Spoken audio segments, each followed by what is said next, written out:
对美国现在牌是非常的多，很多牌都是川普自己打坏的。现在基本上能够跟所有世界国家都还能够通上话的，都还能够得到别人信任，愿意你帮他助他一臂之力的，全世界而言只剩下中国大陆。美国现在的这个很多人都是怎么样？不是落井下石啊。而是隔岸观火，欧盟国家不都在隔岸观火吗？那想落井下石的不是很多吗？对，看美国笑话的，那怪你就多行不义。我觉得他当年会在这个大西洋城开赌场，我觉得他就是很相信赌博。可是你要记住啊，他的大西洋赌场是垮掉了，所以他是一个烂赌徒。欢迎回到我们的节目。3月底4月初，中美两强的元首习川会现在也是备受全球的关注哈。那么中国大陆外长王毅呢，最近在两会记者会上也表示说，今年是中美关系的大年，高层交往的议程已经摆在我们的桌面上，而现在需要做的是呢，双方为此做出周全的准备，营造适宜的环境，管控存在的风险，以及排除不必要的干扰。美国财长 Bassett 呢，也就会在下礼拜，也就是15到16号。跟中国大陆国务院副总理何立峰在法国会晤，预先为3月底登场的习川会经济议题呢一些相关的议题要先进行磋商。彭博也报道说，3月已经过去一半了，但是到目前为止呢，中方还没有恢复采购美国的大豆。路透也报道，川普在2月和习近平通话之后表示，中方正考虑把这一季美国大豆的采购量提高到大约2000万吨。可是对于这样的一个说法，中方目前都还没有进一步的证实。那我们怎么看这个在大陆这边，目前对于川习会在即这一张仍然压在手上还没有打出来的大豆牌，大使怎么看这件？我觉得现在这个川普现在面临自己最大的考验了就是说，你如果这场战争你也没打赢，还继续打，然后3月底又到了，你非要到北京，你有什么底气？你去求习近平主席说来协调一下嘛，来调解一下嘛。所以中国大陆来讲的话，就变成就是说，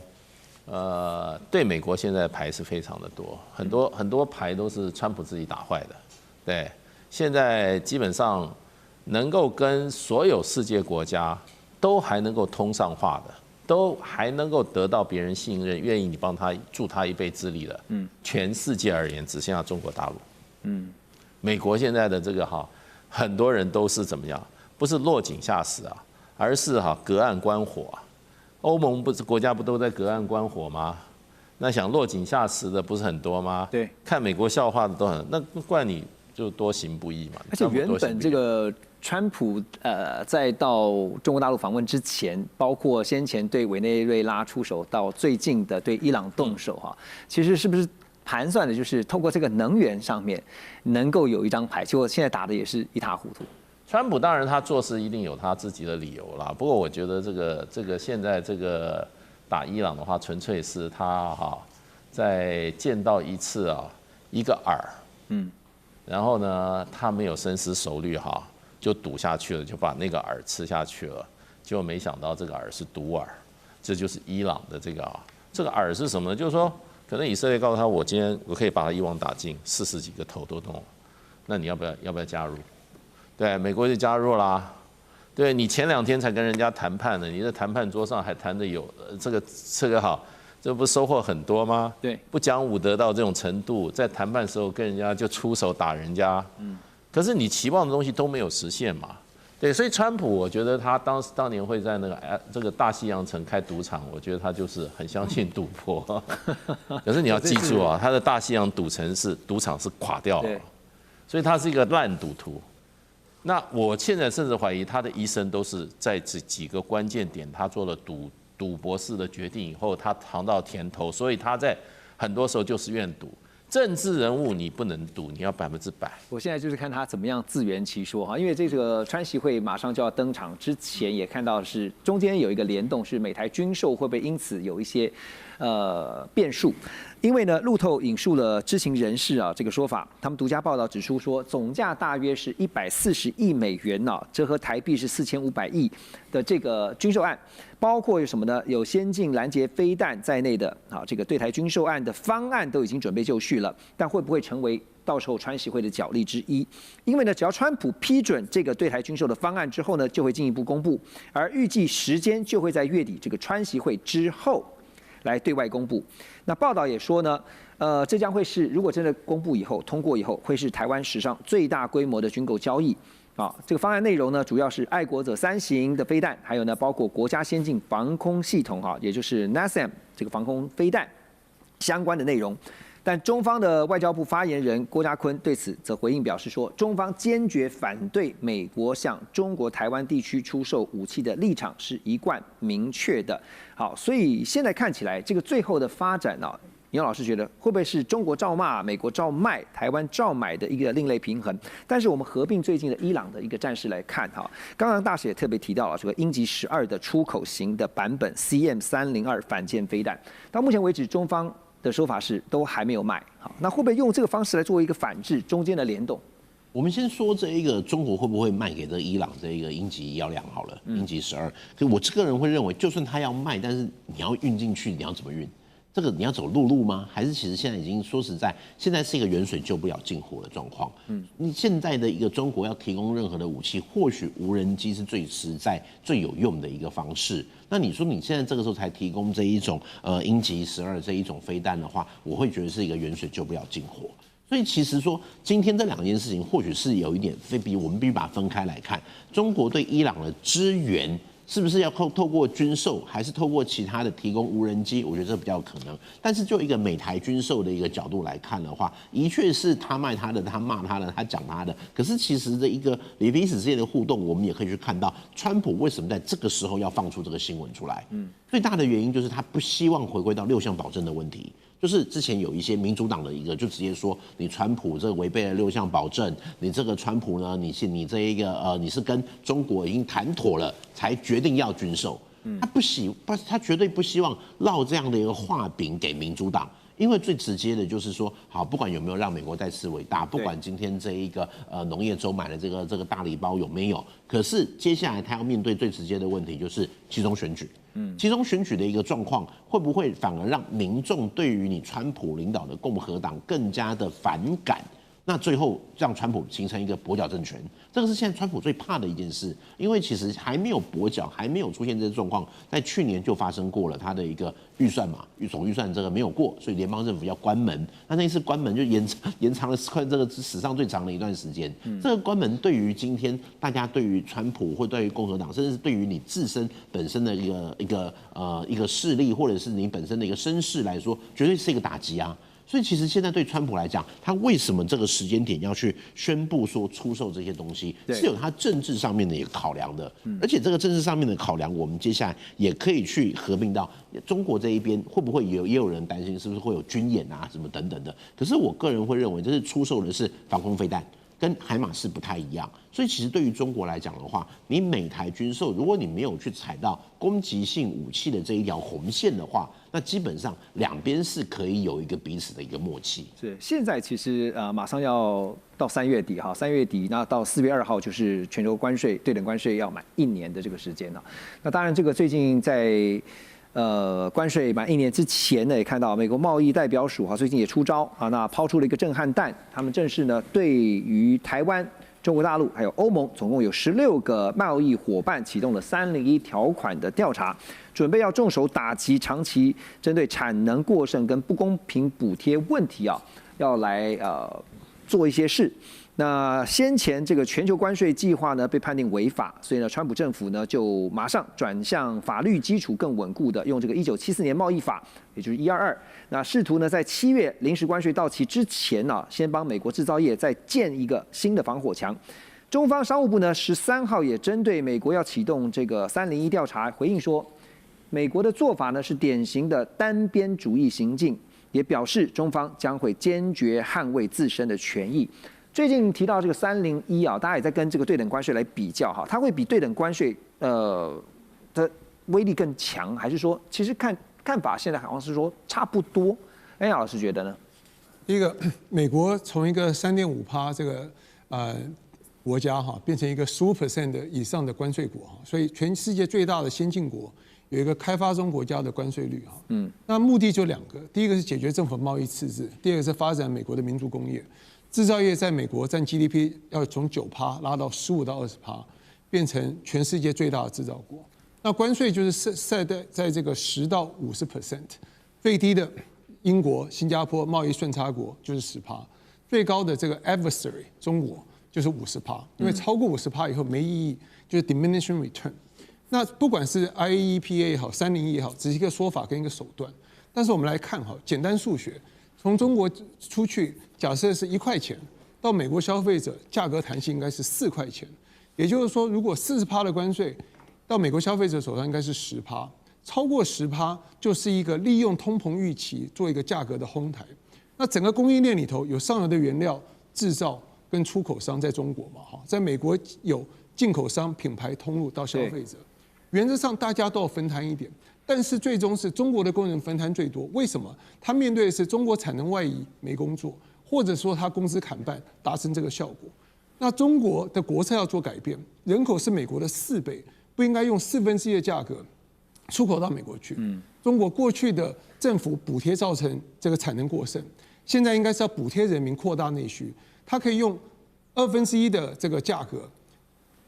就输给美国1/2的价格，就可以创造一个美国2倍大的内需市场，所以整个国策需要做改变。我们继续来看的是，川普对全球发动的对等关税战呢，被判定违法，因为在2月20号这一天呢，美国最高法院6位大法官对上3位大法官，6比3判定了这个对等关税是违法的。那目前各国也都在想啊，如何因应后续的混乱，因为真的是很乱啊。这个从10%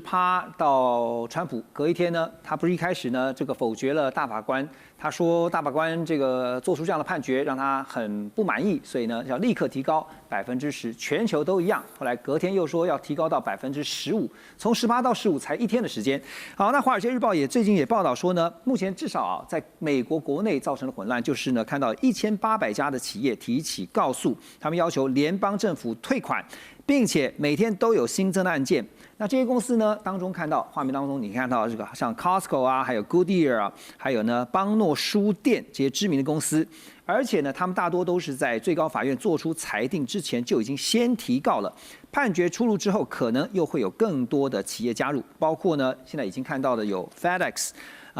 美国律师界也预期啊，未来恐怕会出现大量的诉讼潮。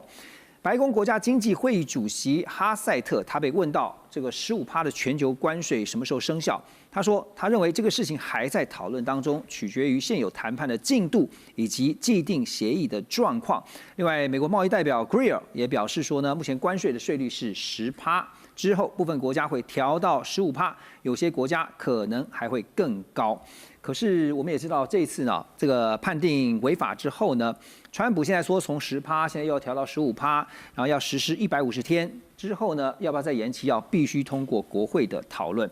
我看目前的一些分析跟看法，哈，说这次至少有一个重要的意义。吴岳老师，我请教你啊，认为说美国最高法院其实在重新划定美国总统经济权力的一个范围跟边界，你不是无限制的这个扩张你的权利啊。那川普也在社群发文说，他要求重审哈，他说有没有重审的可能？他打一个问号。我也查了，这个可以重审，可是机会几乎是不可能成功的，所以呢，只能用其他的法律工具哈，继续的推他的关税。您觉得刚刚提到的，现在美国国内的企业已经陆续的，包括接下来律师界也预期可能会出现大量的诉讼潮，因为这一次的被判违宪应该在预期之内的。早在3个月前我们就谈到嘛，美国的所有赌盘都认为说70%一定会被判违宪嘛。对，那100%的人也都认为川普不会死心，早就有 B 方案了嘛。这个 B 方案就是刚刚你所讲的，叫做122条款。什么是122条款？它主要是针对有关于国际收支的问题。你可以说2025年美国的严格讲，2024年美国的贸易赤字高达1兆美金，2025年美国的贸易赤字也高达了9000多亿美金。因此，这个国际收支是有问题的。因此它可以动用122条款。122条款最多它能够所谓加到15%。但是它最长的时间也只有150天，必须要国会再重新再审议。对，那它的特色在哪里？它不需要经过任何调查。你用232条款来讲的话，可能商务部要调查；你要301条款的话，贸易谈判代表所要调查，那这个调查时间就会拉得很长。没办法让它衔接的上来的。所以从这个角度来看的话，我们就可以很确定的讲说，它早就已经动用122条款15%的东西伺候在那里的。就 IEEPA 行不通，它就用122。这个所谓这个15%来讲的话，至少到7月份嘛。对。那7月份它当然可以再一次通过嘛。那严格讲呢，那就在5个月嘛。在5个月之后，当然就选举就结束了嘛。如果他失去了众议院来讲的话，那100%众议院是不会同意的嘛。没错。所以从这个角度来看的话，那第二个，那由于大家都认为说，对川普这样一个被最高法院判违宪的，已经是一个众所周知的事实，所以因此从去年开始，已经有很多什么企业就开始求偿了嘛。对。那你去看一看美国方面，你去看看纽约联准会他们的统计，那这一次来讲的话，从川普征收关税当中，必须要所谓退还不当征收的，大概最少有1350亿，最多到1750亿美金。那涉及的家数大概是2000多家。那最大特色在哪里？纽约联准会统计，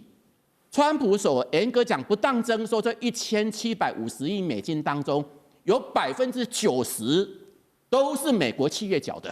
就换言之，都是美国的进口商以及消费者在转嫁的。那如果你去看 Kier， 他们统计更离谱，就96%，川普所增加的那些所谓不当关税，基本上都是美国进口商跟消费者所承担的嘛。所以从这个角度当中来讲的话，那这个司法的诉讼的过程当中，当然第一个，川普一定是反对的嘛。那第二个，司法诉讼来讲的话，他要求4个月之后再来延后嘛。第五个，就算真的打官司，很多人说可能都要到4、5年以上左右的时间嘛。但是从这个角度，第一个让我们了解到说，美国毕竟它是一个三权分立的国家，那确实最高法院做出的这样一个裁决，认为总统不可能动用国家紧急状态，动辄以贸易关税做手段，而且看谁不爽谁就加谁。是。对，巴西本来是美国的贸易赤字国家，就是看了巴西逮捕了他的美国川普的好朋友波索纳洛，就加了一个权力的工具，对，就50%。看瑞士不爽是32%，就哪里有？可是看谁舒服就马上可以降税的。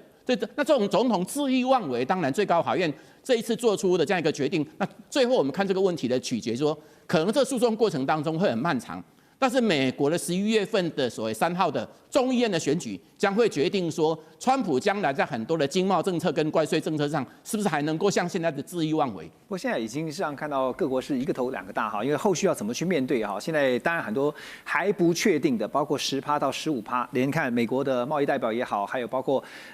这个经济会议主席啊，都说还在讨论中啊。那所以接下来怎么办呢？欧洲他们的态度是如何啊？其实也很分歧。像德国智库的一位所长菲斯特，他就说呢，像欧洲呢可以提供应这 F-35战机零件等相关的工业关键品，好，但是呢，世界经济研究所的所长叫舒拉瑞克哈，他说，欧洲基于共识决的治理模式，欧洲其实很难适应大国竞争的新世界格局。另外呢，欧洲议会主要政治团体欧洲人民党的首席贸易协商代表则表示，我们实是别无选择，只能够延后批准程序，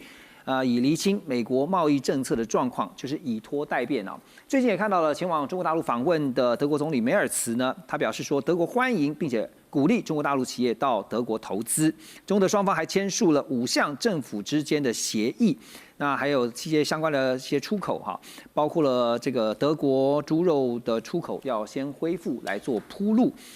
另外呢就是协议，那涉及有关重启鸡爪产品这些对中的相关贸易。好，回到川普的关税哈，我们说川普的关税权力被限缩，没有骨牌效应，也有蝴蝶效应它的这个波及的部分怎么看？目前包括我们提到的德国还有欧洲接下来的反应这个制作单位。这个标题下得很好，没有骨牌效应，也有蝴蝶效应那蝴蝶效应原本讲说是巴西语的小蝴蝶扇动翅膀，会带动千里之外的这个德州产生强大的龙卷风。这个德国这样的一个小步呢，有可能带动整个欧洲的政经结构重组，甚至整个世界秩序的一个重塑，所以这值得期待。不过我们要特别讲一点2026开春以来中国迎来了元首访华潮有8个国家元首访问中国大陆一开始是韩国李在明带头，后来有乌拉圭、爱尔兰纽西兰、加拿大、英国、法国、德国等8个国家，扣除农历春节包含在里面，平均1个礼拜来一个，所以说他们的外事部门帮的应接不暇。我们在台湾也看得很羡慕哈。那特别强调就是说，里面啊包含法国总统马克龙，那英国首相这个斯凯尔，还有德国总理梅尔茨里面，应该属德国梅尔茨最有分量。一方面，德国是世界第3大经济体；另外一方面呢，中国就是德国最大贸易伙伴，所以它分量最重哈。当然了，有一些媒体或名嘴会解读成这个欧洲国家已经要背叛了美国，要这个所谓的反美侵华，这也是过度的这个渲染了哈。坦白讲，就国家利益而已啦。因为这个梅尔兹他在今年2月中旬的慕尼黑安全会议有讲到一点，就是说，既有的旧秩序已经不复存在，那对于美国的不成熟依赖也不要再存在了。这意思就是说，过去美国当老大，那欧洲各国当护从这种模式已经慢慢被破坏，所以他们走入一个吹东风的一个风向改变时代。但是呢，这是国家利益的一个纯粹考量而已。举例来讲，因为中国毕竟在新能源还有 AI 领域算是世界的这个领先地位，那么德国过去是中国的老师，现在已经变成中国学生，不跟他合作，还是要跟谁合作？所以只是单纯的国家利益，因为为了最大的利益来谋求。那当然我们要注意了，欧盟也不是铁板一块，当然有德国、匈牙利、西班牙、爱尔兰这些务实派，也有欧盟委员会，还有法国这些死硬派，根本认为要脱钩的。那也有这个他们认为说要跟中国保持距离的，也有所谓骑墙派，像北欧、东欧、中欧一些小国。所以未来还是要看待说国家利益，而不是说单纯的反美侵华。是，欧洲最大的一个问题其实是在于说，很多事情就是共识决哈，所以很多在意见分歧的时候，你就搞不定，最后大家统一一致口径的一个对外的一个做法或者是一个立场。好，那当然川普呢，其实画面上也看到哈，就立刻就发文哈，对于这个最高法院判定他的用 IEEPA 这样的一个方式来发动全球的对等关税呢是违法的。他说呢，不要高兴得太早哈。他说，如果有国家因此选择耍花样，就要后果自负啊，要面临税率更高、更多的关税。那另一方面也看到了欧洲复兴开发银行呢，他们认为呢，人工智慧热潮推升了美国对于科技相关产品的进口，包括半导体在内，所以使得呢，出口相关的像是中欧、波罗的海的国家，比如说保加利亚、罗马尼亚会受惠，经济成长率将会加速至3.6%，到2027年呢进一步会上升到3.7%。还有在下方这个 Verix Maplecroft 的亚洲研究主管也表示，虽然说这个眼前的负担有所减轻啊，但是法律上的转变增加未来，特别是出现有更多针对性贸易工具的风险啊，所以从科技业来看哈，这个行政管制却可能会影响接下来的出口额度，而且特别是 focus 在科技业，它会远大于其他行业。黄老师怎么看？这代表是不是未来的科技管制会越来越多？我刚刚很仔细在想 Rima 到底在讲了什么。他这一段我就觉得听君一席话，如听一席话。他讲了这个针对性的贸易工具的风险，其实最后还是站在说，川普今天要不要出来针对某些特定的议题去开刀？那耍花招这件事情，目前主要出口的几乎都是美国的同盟国，这很明显看来是一个红色供应链跟非红供应链的一个问题。所以我才觉得 Rima 这个评估，我会觉得，听君一席话，如听一席话。但我们反过来讲，到底会发生什么一些比较针对性的问题？比方说军民两用技术，一些精密机械，比方说我今天在微影光学的部分，那我可能要做比较精密的移动的时候，我有没有办法做到比较精密的解析，还有我的光路设计？那我可以针对特定性产品去加课关税，去避免技术外流。但这可能是非红供应链与红色供应链之间的一个竞争。那或者像一些特殊化学品，就有些国家就是可以把化学品做到纯度特别高，就让良率提升，然后甚至到一些关键的军用、民用的一些技术上。那这个其实才会是一个真正会去针对性某些特定科技产业的一个制裁方式。但目前看起来，我觉得发生的意味不太大，在于说大部分都还是美国同盟居多，那反而是他为什么要去处罚自己？那不就是帮中国去对他最大的敌人去送出了很多资源过去？所以我倒觉得不太会刻意的跟针对科技去管制进口美国这件事情，倒是他会不会把一些人才想挖到美国去做他们在地的一些人才开发，这个才是另外一个层面需要去思考的问题。就透过手段把人才反而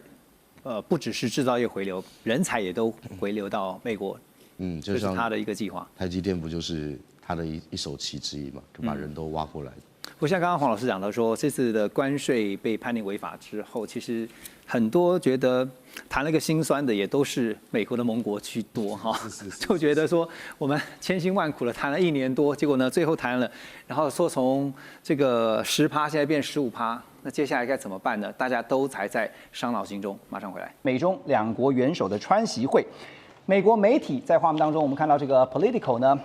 他们报道说，川普预计在4月份的第1周出访北京，和中国大陆的国家主席习近平要来进行会晤。而目前呢，甚至还有说这个日期啊，有可能会提前到3月31号，那么川普就会先到北京。好，那么 Politico 呢更预告说，今年可能会有4场川习会，在画面上特别整理给大家，包括了4月就是川普的访中行，还有11月在深圳的 APEC 领袖峰会，12月在迈阿密的 G20， 以及呢，川普先前在2月8号预告了习近平呢，在接近年底的时候呢，他希望能够邀请习近平到白宫来进行访问。而在下面看到淡江大学的教授张武岳老师呢，两岸专家他就这么的分析啊，他说川习会就是4月份要登场的川习会当中一定会谈到台湾议题，而重点呢会放在如何避免美中关系因为台美关系的强化而变得更加紧张，甚至会引爆。首先请教黄老师啊，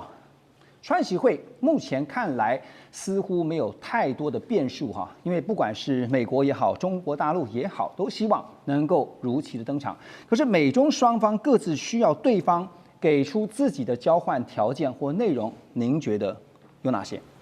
我们从过去外交或两岸的这个实践上来看目前还没有讲说不会发生川习会，我们就可以假设它还会存在。对，但是我们不能乐观的假设它就会发生。随时最后一刻都可能会有变化。所以我们现在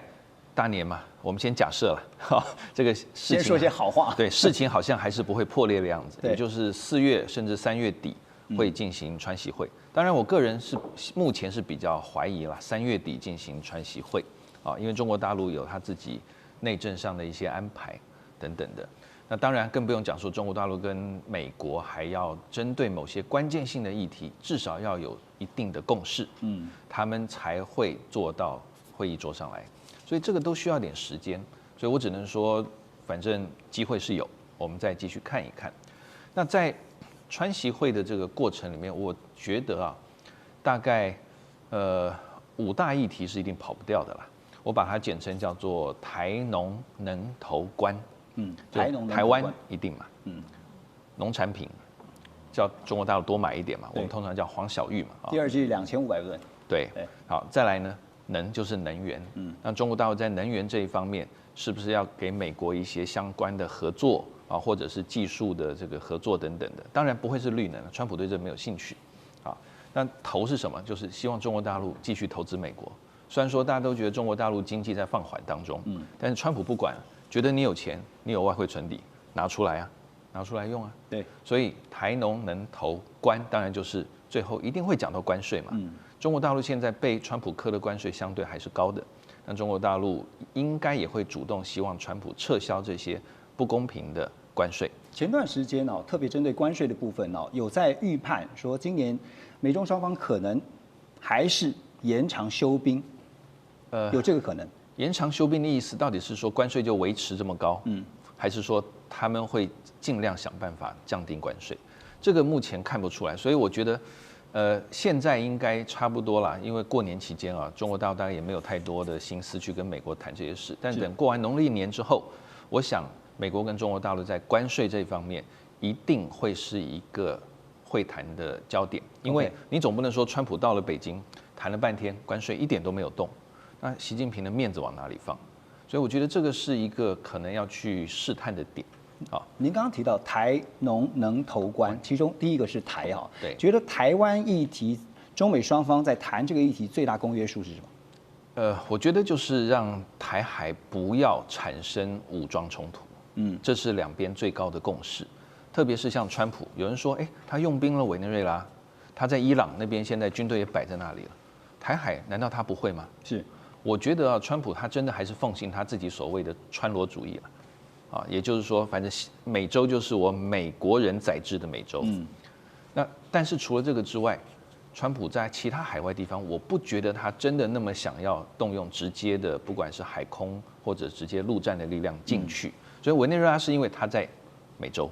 那这个状况不一样。对。可除了美洲之外，我觉得川普这个思考是比较多的。那而且我们也必须看，中国大陆在很多时候对台湾的政策或对台湾的谈判，其实底线思维是很明显的。你一定不能做到什么，譬如说你不能支持2个中国、一中一台，不能支持台独，我才跟你谈。对。那像这些底线思维，还有中国大陆，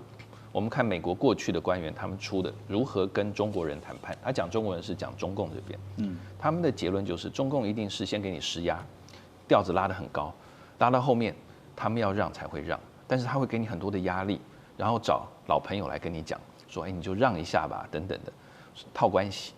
所以这些东西都是中共从过去1960年、70年他们文献分析之后，美国官员结论写了书，到现在我觉得很多时候都适用。所以中共对于台湾的这个所谓底线思维，是一定会对川普政府很清楚的讲出来。但是很快讲就是说，那川普政府会做什么？我觉得可能就打哈哈。我很尊敬你，你就好好处理台湾问题，只要不要打仗就好。对，我觉得大概会先这样带过去。美方应该也很清楚，说唐罗主义在美洲也许适用，不过到了亚洲。会不会就捞过界了，甚至可能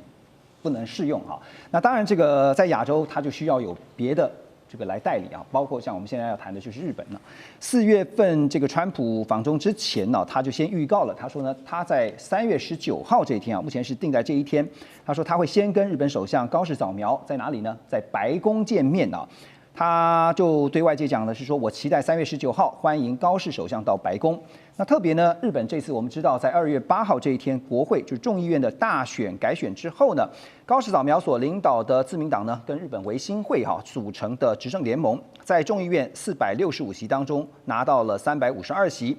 选得不错，因为呢，这个自民党本身的席次啊，也从原本的198席大幅增加了118席到316，那已经跨越了众议院2/3多数的310席的这个门槛，可以说是取得空前的胜利。那也有人说是创下了1950年2战以来啊，在日本国会算是空前的胜利啊。但这个空前的胜利，现在让高市早苗在3月19号这一天要到白宫去跟川普见面，但大家好奇的是，两个人会谈些什么？有没有特别要确认什么事情？台湾海峡和平安定的重要性这一句话一定会放在去，而且他们一定会就会公告一个叫做日美首脑会谈的一种公告。然后我们又会看到 G7的一个国家里面，除了美国跟日本，当然美国本来就要去跟中国做会谈。好，其他的国家的话，最近都会往中国跑。那这个情况会让日本的角色会更重要，因为大家都往中国跑之后的话，日本他没有办法去，或是不想去，反而对中国而言是一个很大的一种挑码。然后日本去跟川普讲，他一定会再讲一件事情，就是所谓的强韧的日美同盟要再确认，就确认日美关系，确认那这个不会动摇。那这个不动摇之后的话，就会让中国有一种压力出来。然后但我们又会看到说，他会谈到就是稀土的问题啦。那日本的话，他在南鸟岛已经有找到稀土，也挖出来带回去了。那带回去之后的话，自己去开采，可能成本有时候过高，那他会跟美国或是其他国家会一起去来开采这个稀土。是这个是他一定会去谈的一个情况。然后另外一个的话，他一定会讲到说，中国在一些威压上面，特别是在军事的威压上面，美国跟日本必须要怎么样去一个合作的。然后另外一个日方会担心另外一个点，就是他这一次去的话，在防卫费是不是美国的川普总统会直接跟高市首相说，你那个防卫费啦，现在是2%，要不要拉到所谓的3.5%，或是说3.5加1.5等于是5%，会不会直接讲出来？可能会用暗示的，可能不会暗示的。然后另外一个就是我们看到直接投资美国，因为日本跟美国答应的是5500亿美金，第一波已经差不多固定出来了智者大臣已经去跟美国有一个商量了，还特别再跑一趟。对啊，因为第一波已经差不多谈，我们看到的应该就是所谓的火力发电或是人工钻石或是原有的这个输出，可能是如果谈得不错之后的话，高市自然就会去。然后我们又会看到，美国一定会要求日本不管你在防卫费上面是不是有真正的讲出多少出来，或者说你自己讲出多少出来，他一定会要求你的一个角色。必须要再增加你的一个角色了，这个防卫的力量你必须要再去做一个增加。那你要一些设备上面的话，你的武器兵器上面的话，你要做一些什么？然后高市应该会跟他讲，我们的所谓的安保三文书，我要做一个调整。这大概会去跟他讲的一件事。还有的话就是他们的武器输出我们看到的是5类型会废除，这也会跟美国讲。之后日本的武器可能是不是输出到什么国家，安保是输出到什么？还有他应该会跟他们讲说，我们要成立一个叫做那情报的一个局官国家情报局，这个应该会跟他讲。还有他大概会跟他讲说，我们可能会再成立一个就是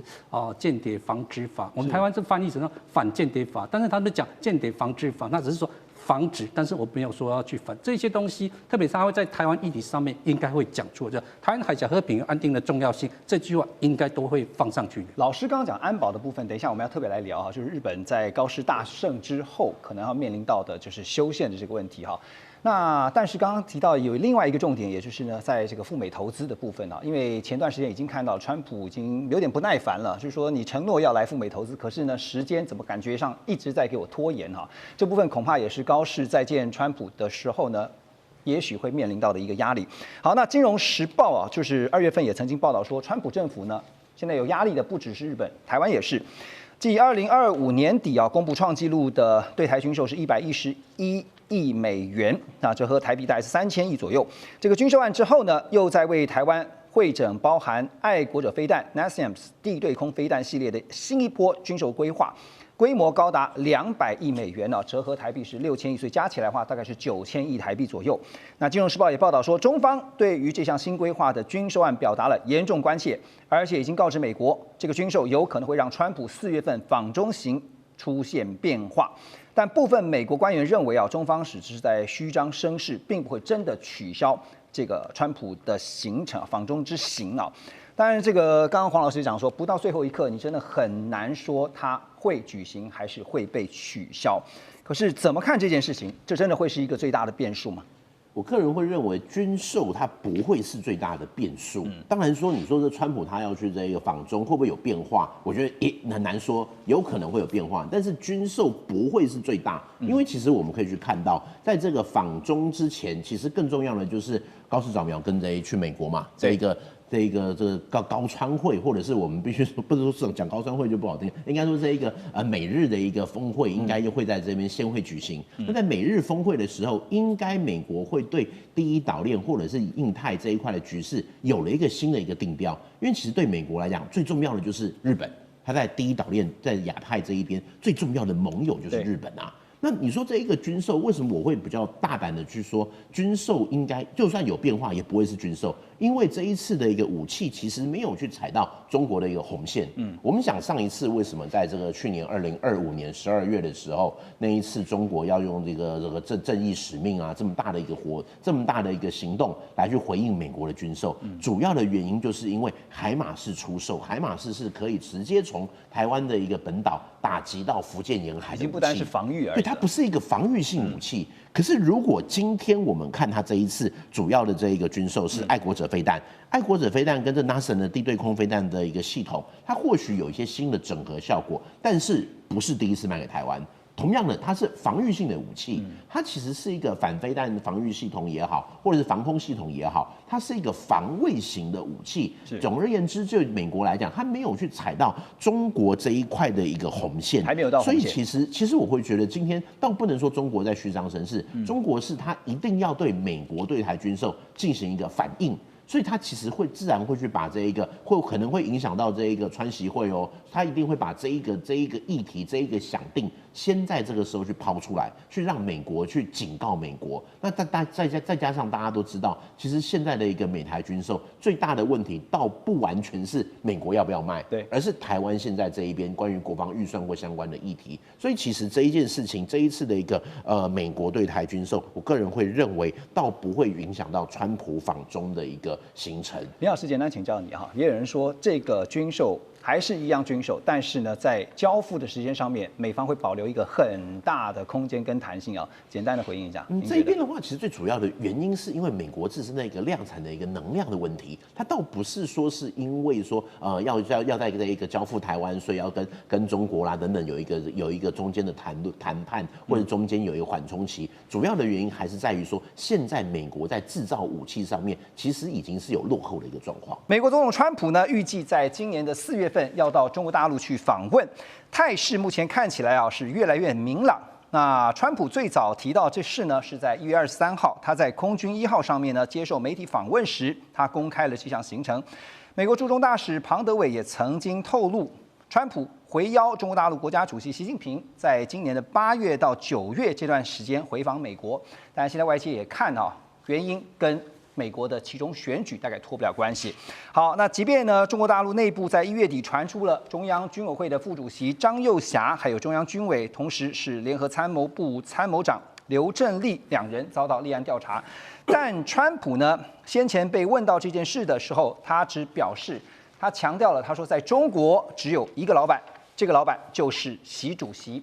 而在年前，我们也看到了美中俄3国的元首啊，在2月初彼此也先通过了一个热线电话。川普2月4号晚上呢，和中国大陆国家主席习近平通话。那事后呢，川普向外界表示，中方考虑进一步要采购美方的农产品，包括在第1季要把戴亚豆的采购量提高到2000万吨。那习近平方面则是重申，台湾是中国大陆的领土，美方必须慎重处理对台军售的问题。好，现在问题来了，黄老师，我先请教哈。那么4月份现在看起来态势，中美两国的元首会这个川习会呢，态势是很明朗，而且没什么太大的变化。但是从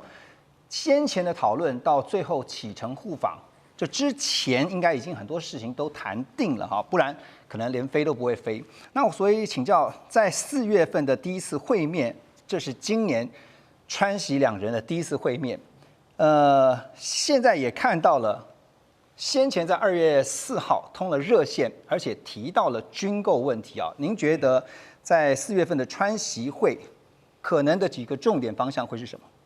对于北京来讲啊，尤其是在对美工作上面，过去30-40年来，最关键的就是台湾问题。那么一路的演进到现在叫做。台湾是中国核心利益中的核心，是不可逾越的红线，所以在4月份这个川习会的时候，应该会台湾问题是躲不掉。我们再回看2月4号那个通话，其实这个美国总统跟习近平通话之前，习近平是先跟俄罗斯总统普京通话。那么中俄通话的内容应该跟中美不一样，但是中间也有一些重叠啊，包括伊朗的问题到底要怎么办啊，乌克兰战争要不要结束？可是就美国来讲的话，我觉得川普去北京最重要就是 trade deal，就是能够把这个交易啊，能够把它实质化。为什么呢？一方面是川普本来就希望能够跟中国大陆在除了关税以外，也在广泛的贸易上达成一个协议。另外一个方面就是今年美国有期中选举，他要把经济搞上来是他这个重中之重。所以你看，在我们现在回想2月4号那个时候通话的时候，有谈到要加买玉米，而且是今年的第1季有谈到这个石油因为委内瑞拉的事情。就是能源，另外就是美国最在行的飞机引擎，这些其实川普到大陆是去做生意的。那个通话之前，我们看到很多国际局势的变化，会发觉，到底4月还要不要去啊？对，就是中美之间问题那么大，可是我觉得那通通话的那个讲话的内容，让我感觉双方都想4月见面。感觉上双需求方都希望4月这个不要有任何的变数，不要有任何的变化，但是先把自己的条件都开出来了。美国要的是经贸，特别是在经济议题上面。那中国方现在要的是特别军购的部分，是这个部分会怎么谈呢？这个军购，我觉得要分2个来讲。第一个就是我们在农历年前啊，这个沸沸扬扬的就是1.25兆台币的这个特别军购条例，到底要不要过？那要不要进程序委员会？吵了很久。那在这个之前，美国有一部分正式通知国会的啊，这个1110亿美元的那个这个军售项目，这些东西都是中国大陆极端敏感的啊，就是如果全部都准时到达，做好训练，然后能够发挥战力的话，我们可以说新一批的军购很可能会对中国大陆决定用非和平手段对付台湾的时候，它会遭到比较顽强的抵抗。当然啦，美国在交货的期程上面，这个一直没有办法依照当初合约来走。那这些钱投入以后，过去的 F-16交机那么缓慢啊，等到特别条例的特别预算走到最后1年呢，第一架还没有飞回来，那可以想见，就是国会对于再投入那么多的钱是有疑虑的。所以老师觉得川习会先前也讨论的沸沸扬扬的第4公报，这个部分的可能性，您觉得？我觉得美国有相当的动力啊，因为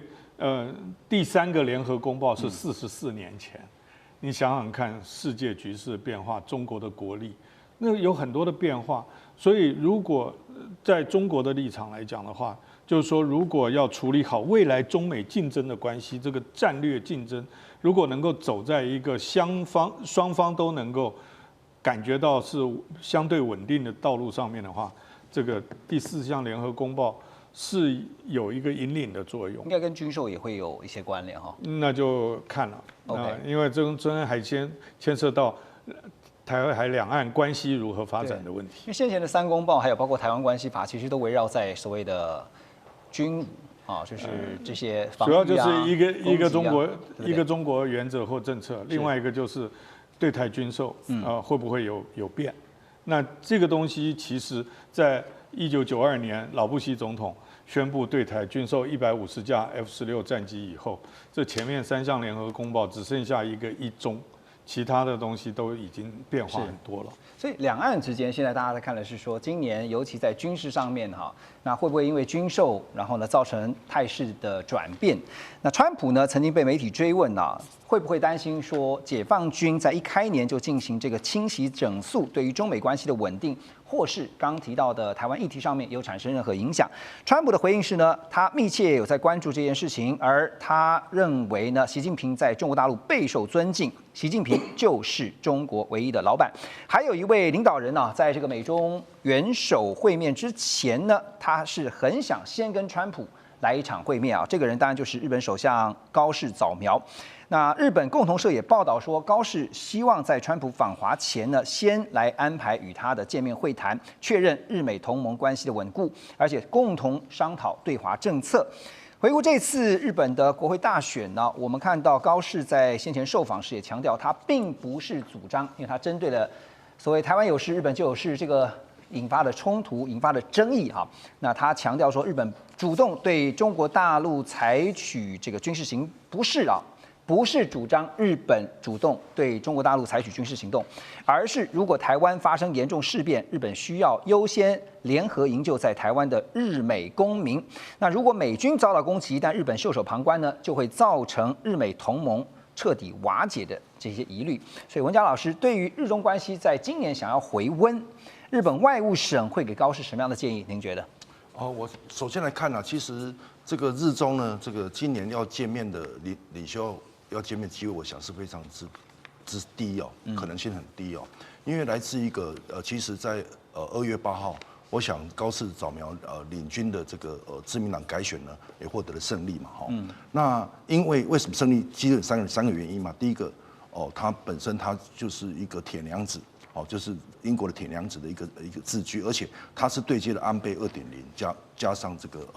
川普的2.0啊，所以彼此之间呢都是一种保守，而且呢相对右派的，所以他们之间呢是彼此之间是更加的紧密哦。那第二个，他胜选原因当然就是他的经济政策等等哦。那第三个就是他的外交跟安全保障哦。因为其实台湾有事等日本有事，其实这也调动了日本国民整个对他的一个支持啊。因为毕竟这个日本呢，其实他的从战前到战后，其实他都是以投亚入欧哦。他认为这是日本有优越感。那刚好高市长们调动。这个日本的优越感啊，就是他要置于中国，不受制于中国。这个底气之下，这个自民党的在众院的改选是当然是获得胜利嘛那所以这样的安排的话，可能就是说，既然是他对中国是强硬的，所以他此时此刻他也不容易去跟这个习近平去做一个见面此外呢，我想刚刚您所讲的是有个梗就是我们记得那时候这个高市早苗10月21号就任首相接着1个礼拜就跟这个川普先见了面见完面之后台去见了这个习近平11月初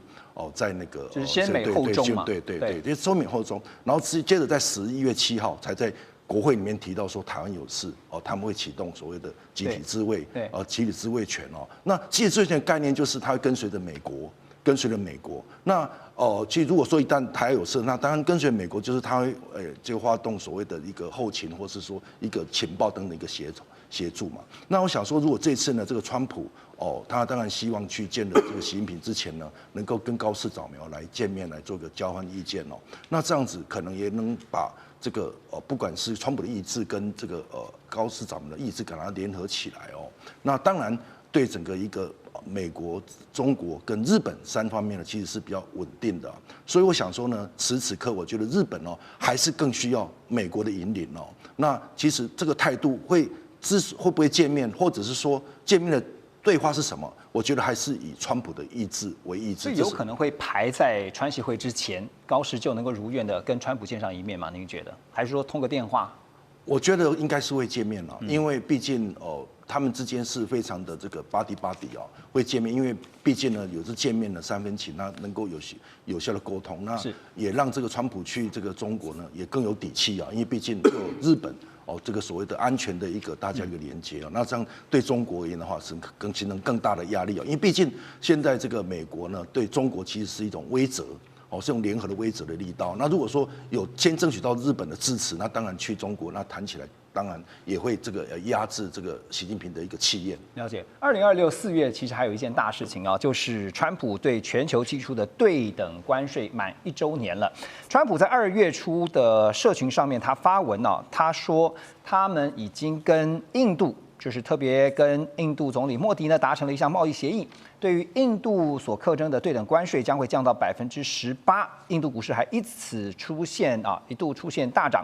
彭博报道说呢，川普因为印度向俄罗斯买石油而施加的25%的关税将会移除。而美国供应管理协会最新公布，2026 1月制造业采购经理人指数达到52.6，重新回到了50以上的扩张区间，远高于路透社所调查预期的48.5这不但创下了2022年8月以来的新高，也终结了先前连续10个月处于微缩区间的走势，显示的是美国制造业的动能有明显的复苏迹象。那现在马上就要满1年了，这个关税这搞得全球真是天下大乱陆老师觉得真的已经达到了川普现在从这些数据来看或者是说有没有哪些实际的数据？除了我们提到的，还有一些现象可以观察，川普对全球发动的关税战达到他的战略目标吗？我想他有局部的达到他的所谓的战略目标，因为他的战略目标当时有3个，第一个是减少他的贸易逆差，增加他财政收入；第二个是推动制造业回归美国；第3个能够重建他整个供应链的经济的安全。那在贸易逆差这方面还没有办法解决，因为美国去年2025年还是贸易逆差非常的大，这一点还没有办法在短期之内改善。那至于让制造业回归美国这一部分开始初见的成效，不管日本、韩国、我们台湾都希望去美国设厂，这就可以看得出来，我们希望在美国的投资能够增加，这会增加美国制造业的这个能量。啊。但第三个呢，它的供应链的确在台湾、日本、韩国这些国家的这个支持之下，它要获得一个程度的这个保障。那至于你说它的替代指标的话，像制造业的这个采购经理的指数，确实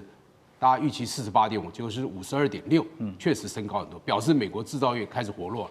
但是这也另外引发了一个问题，会不会有通膨的现象产生？因为目前为止，通膨只有微幅的，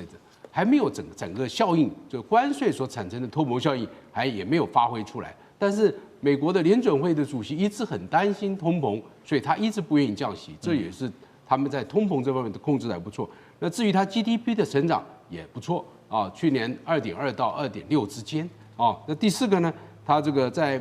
就业方面也还不错，所以它在替代指标的方面表现的是不错。所以它战略目标有些达成了，有些还没有达成。那今年2020年是它的关键年，检验川普对等关税是不是能够达标是最好的一年，因为今年要面临它的期中选举，对，这是最好检验的一年。2026确实是非常诡谲的一年哈。刚才特别请3位来宾、3位老师呢写下对2026用一句话或者一个字、一个形容词啊来预判一下今年。来，我们来看一下黄老师，你写的是险哈，这个几秒钟来讲一下为什么险。研究国际关系看得越多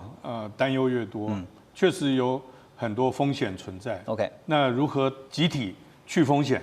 大家多努力。好，2026是很险的一年。文甲老师是写变与不变。是不是看呢？其实从国际关系的角度来看其实一句话是能够这个道破这一句话的意思，就是没有永远的朋友，没有永远的敌人，就是变。对，那不变就是就是只有永远的利益就是不变。因此呢，我们在看到这个国际关系可能要讲到说每个国家都每个利益跟的立场。好，2026还是充满变的一年。来，罗老师，